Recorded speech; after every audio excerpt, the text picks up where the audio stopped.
सुप्रभात बच्चों, इस विद्या कार्यक्रम को सबका स्वागत है। आज हम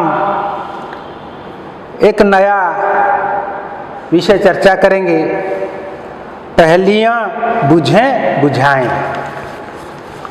पहेलियाँ बुझे बुझाएं, प्रहलिका बुझे एवं बुझंत। ये एक सुंदर कविता है, ये संकलित है, सुंदर कविता है और संकलित है। तो देखो बच्चों, धनुष में कहलाऊं पर तीर न चलाऊं, धनुष में कहलाऊं पर तीर न चलाऊं, पहने सतरंगी कपड़े दूर गगन में इठलाऊं, कहो तो मैं कौन हूं। कितना सुंदर कविता, सुनते हो। धनुष में कहलाऊं पर तीर न चलाऊं, मु धनुष बोले मत कुहा जाउछि किंतु मु तीर चले नहीं। पहने सतरंगी कपड़े दूर गगन में इठलाऊं, अर्थात सातरंगीर वस्त्र पिंधिकरी मु दूर आकाश रे टिके आनंदित होउछि, खेली उठुची व हंसी उठुची। कहो तो मैं कौन हूँ। तो बोलो बच्चों, ये कौन है जो सतरंग का कपड़ा पहनता है और आकाश में ये इठलाता है। तो ये कौन है? इंद्रधनुष। इंद्रधनु का 7 रंग होता है ना, तो ये इंद्रधनुष कहलाता है। और एक है बच्चों, देखो, एक थाल मोती से भरा, सबके ऊपर औंधा धरा, झरझर झरे जल की धारा, पर एक मोती न नीचे गिरा। तो देखो, एक थाल मोती से भरा, तो हमारा जो आसमान है, जो गगन है, जो अंबर है, तो इस मोती से भरा है। मोती तुम देखते हो बच्चों, मोती जो चमकती है, उज्जवल आलोक प्रदान करती मोती। तो एक थाल मोती से भरा, सबके ऊपर औंधा धरा।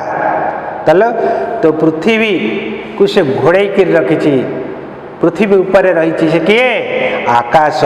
आकाश रे कौन अछंती ना, तारा माने अछंती। झरझर झरे जल की धारा, पर एक मोती ना नीचे गिरा।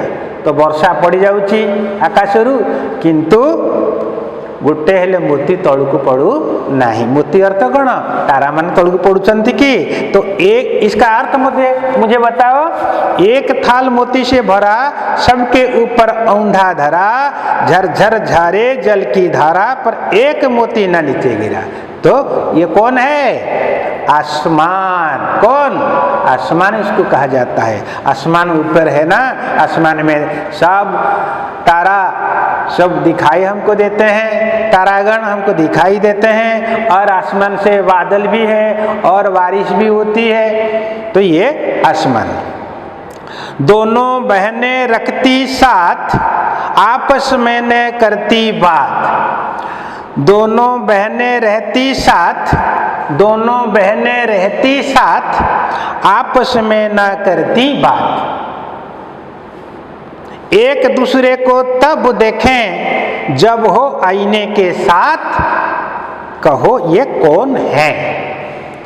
तले दुई जन भौणी एक सांगरे रहउचंती, किंतु परस्पर भितरे कथावार्ता हेउ नांती, एवं दुई जन सेते बेले देखा जानती जेतेबेले आईना रो साहाय्य नियंती। कहो ये कौन है? ये प्रतिबिंब है। तो जब आईने के सामने हम खड़े हो जाते हैं, हमारा प्रतिबिंब दिखाई देता है। प्रतिबिंब। जल की मैं हूँ रानी, जल की मैं हूँ रानी, तैरूं गहरे पानी, पकड़े में कभी ना आऊं, पकड़े में कभी ना आऊं, जो मिले सो खा जाऊं, कहो मैं कौन हूं। जल की रानी कौन है बच्चों, जानते हो? ये मछली है। मछली ये गहरे पानी में मछली रहती है और ये आसानी से उसको पकड़ा नहीं जाता है। और मछली जो उसको जल के अंदर जो मिल जाता है, ये उसको खा लेती है। नीचे पटको ऊपर जाती, ऊपर फेंको नीचे आती। नीचे पटको ऊपर जाती, ऊपर फेंको नीचे आती। उछल कूद है सदा मचाती, हमको कितने खेल खिलाती। हमको कौन खेल खिलाती है बच्चों, बोलो ना, कौन खेल खिलाती है? गेंद। गेंद क्या, तुम रोज गेंद को लेकर मैदान में खेलते हो। तो बड़े बड़े पेड़ लहकती डलियां, बड़े बड़े पेड़ लहकती डलियां, भरपूर हरियाली छोटी छोटी पत्तियां। भरपूर हरियाली छोटी छोटी पत्तियां, रसीले फल झूमे जैसे झिमियां। बिके तो मिले पैसे भर भर थैलियां, कहो ये क्या है। तो ये बड़े बड़े पेड़ होते हैं और उसका डलियां भी लहकती है, और जो पत्तियां हैं ये बहुत छोटे छोटे होते हैं और बहुत रसीले भी होते हैं। ये फल बहुत रसीले होते हैं और खट्टी भी लगती है। तो उसको तुम मालूम पड़ गया ना, क्या है? इमली। इमली बहुत खट्टी लगती है, खाने से बहुत खट्टी है। तो बच्चों ये जो कविता है इसको तुम बार बार पढ़ो और उसका मजा लो। तो फिर हम चर्चा करेंगे आज जो प्रेरणार्थक क्रिया, अगले अध्याय में हम कुछ पढ़े थे प्रेरणार्थक क्रिया व्याकरण के बारे में।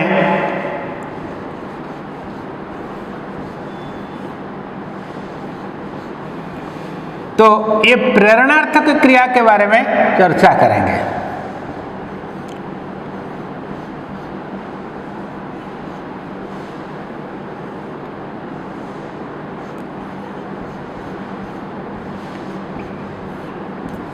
तो देखो प्रेरणार्थक क्रिया क्या है।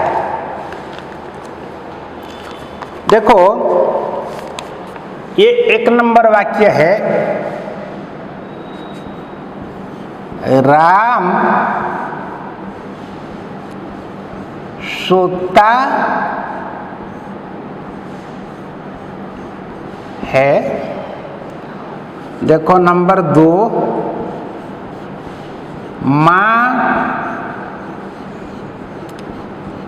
खाती है। नंबर 3, राम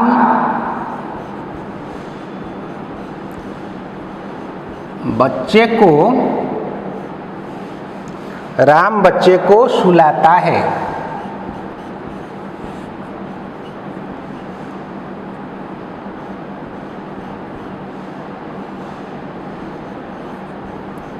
राम बच्चे को सुलाता है। नंबर 4, माँ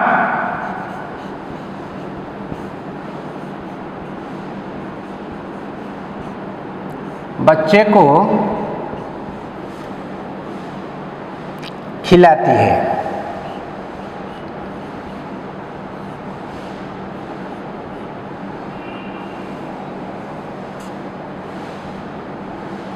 माँ बच्चे को खिलाती।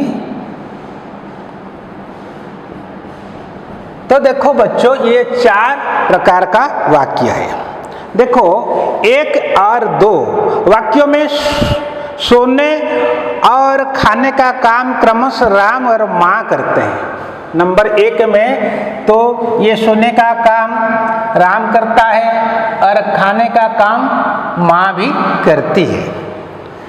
तो ग ये जो 3 नंबर 3 और नंबर 4 ये जो वाक्य है, ये वाक्यों में बच्चे को सोने के लिए या खाने के लिए क्रमशः राम और माँ प्रेरणा देते हैं। तो सोने के लिए ये राम प्रेरणा देता है और बच्चे को खाने के लिए माँ प्रेरणा देती है। तो ये प्रेरणा देती, इसलिए सोना और खाना मूल क्रियाएं हैं तथा सुलाना और खिलाना प्रेरणार्थक क्रिया है। तो सोना, सोता का अर्थ सोना, खाता हुआ इसलिए खाना। हाँ, तो ये मूल क्रिया है और ये प्रेरणार्थक क्रियाएं हैं।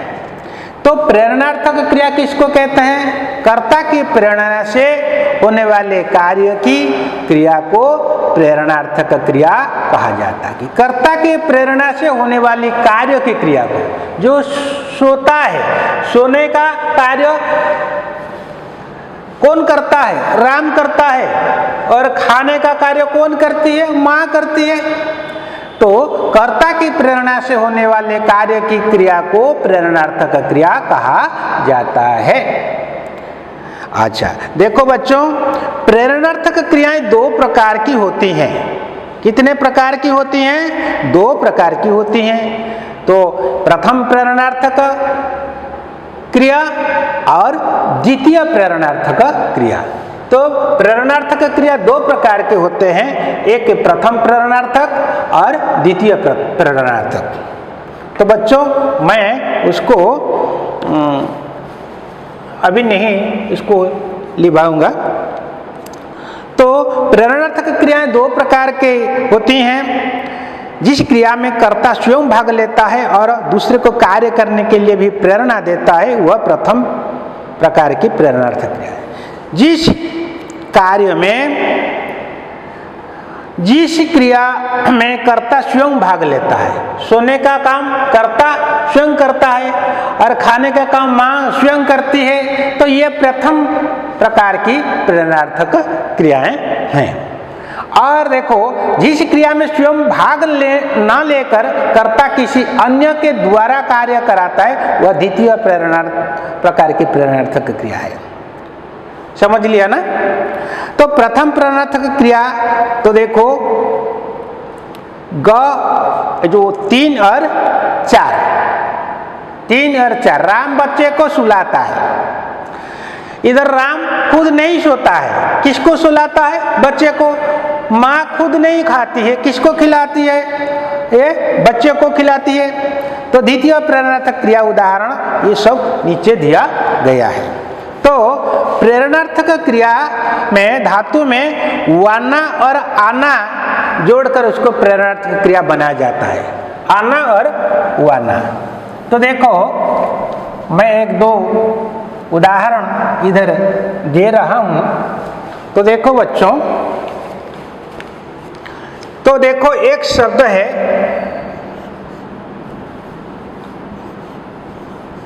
खाना। तो देखो, ये मूल क्रिया है, ये मूल क्रिया है। कौन सा क्रिया है? मूल क्रिया। तो इसको हम प्रथम प्रेरणार्थक क्रिया बनाएंगे कैसे? प्रथम और द्वितीय।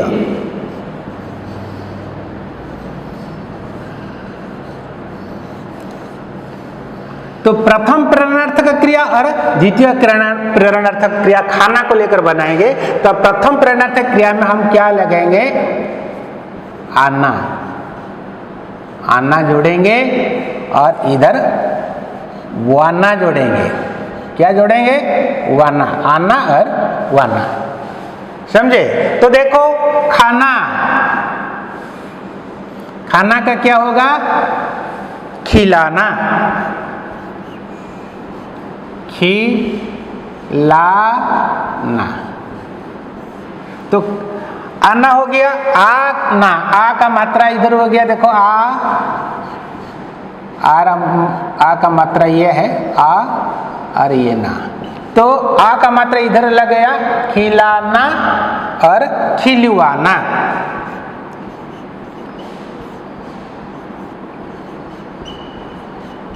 देखो, खिलवाना, वाना भी इधर लग गया।